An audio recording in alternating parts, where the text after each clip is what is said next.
गली को इंग्लिश में एली कहते हैं, मोहल्ला को इंग्लिश में लोकेलिटी कहते हैं, गांव को इंग्लिश में विलेज कहते हैं, कस्बा को इंग्लिश में टाउन कहते हैं, नगर को इंग्लिश में सिटी कहते हैं, जिला को इंग्लिश में डिस्ट्रिक्ट कहते हैं, राज्य को इंग्लिश में स्टेट कहते हैं, देश को इंग्लिश में कंट्री कहते हैं, महाद्वीप को इंग्लिश में कॉन्टिनेंट कहते हैं, पृथ्वी को इंग्लिश में अर्थ कहते हैं। अजीब को इंग्लिश में वियर्ड कहते हैं,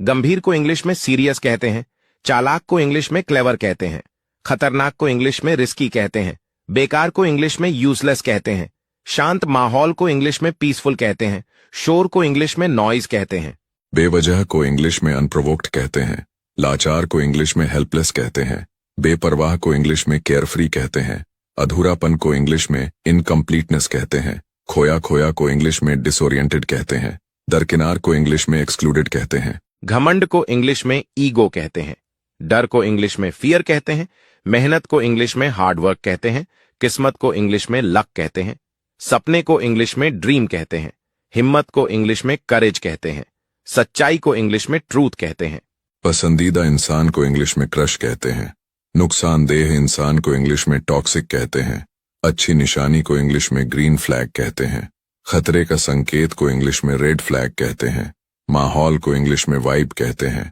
खूबसूरत स्टाइल को इंग्लिश में एस्थेटिक कहते हैं, कमाल कर देना को इंग्लिश में स्ले कहते हैं, बहुत दमदार को इंग्लिश में सैवेज कहते हैं, कड़ी मेहनत को इंग्लिश में हसल कहते हैं, दिखावा करना को इंग्लिश में फ्लेक्स कहते हैं, एहसास को इंग्लिश में सेंटिमेंट कहते हैं, तन्हाई को इंग्लिश में सॉलिट्यूड कहते हैं, अलग को इंग्लिश में डिफरेंट कहते हैं, उम्मीद को इंग्लिश में होप कहते हैं, खामोशी को इंग्लिश में साइलेंस कहते हैं, इंतजार को इंग्लिश में पेशेंस कहते हैं, खोज को इंग्लिश में क्वेस्ट कहते हैं।